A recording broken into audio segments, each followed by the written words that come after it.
لاکھوں کروڑوں درود نبی پاک صلی اللہ علیہ وآلہ وسلم کی ذات مبارک پر۔ ناظرین اکرام، آپ پاکستان میں ہوں، پاکستان سے باہر ہوں، اگر آپ نے کوئی کیس تیار کرانا ہے، کوئی لیگل اوپینین لینی ہے، تو آپ 0300-426-2278 واٹس ایپ نمبر پر ہم سے رابطہ کر سکتے ہیں۔ ناظرین، آج ہم بات کر رہے ہیں نکاح نامے میں پلاٹ یا گھر لکھ کر دے دیا جائے تو طلاق کے بعد ملے گا یا نہیں۔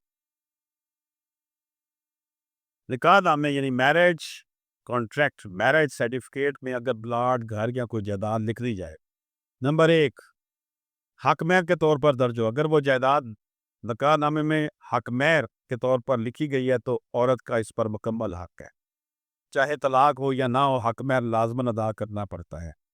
اگر شوہر نے وہ پلاٹ یا گھر طلاق سے پہلے یا بعد میں نہ دیا ہو تو بیوی عدالت میں دعویٰ کر کے وصول کر سکتی ہے۔ نمبر دو، بطور تحفہ گفٹ، اگر وہ جائیداد بطور ہبہ گفٹ نکاح نامے میں لکھی گئی ہے تو اس کی ملکیت تب بھی عورت کو مل جاتی ہے۔ اب اس میں قبضے والا معاملہ جو ہے نا، وہ دیکھیں، میاں بیوی ایک ہی گھر میں رہ رہے ہوتے ہیں، تو اگر بیوی کا قبضہ خامن کا قبضہ ہے تو بیوی کا قبضہ بھی سمجھا جاتا ہے۔ سول کوڈز کی یہ تشریح ہے۔ شرط نکاح کے طور پر درج ہو، اگر نکاح نامے میں یہ شرط ہو کہ شوہر بیوی کو فلاں پلاٹ یا گھر دے گا تو یہ شرط بھی نافذ العمل ہے اور شوہر پر اس کو پورا کرنا واجب ہے۔ شرط یہ نہ ہو کہ جناب اگر یہ طلاق دے گا تو تب گھر دے گا، پھر نہیں ہے، کیونکہ یہ غیر قانونی قرار دے دی گئی ہے۔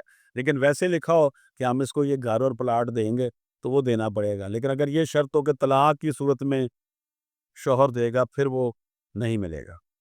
طلاق کے بعد کیا صورت ہوگی؟ اگر وہ پلاٹ گھر مہر کے طور پر ہے، عورت کو طلاق کے بعد بھی ملے گا۔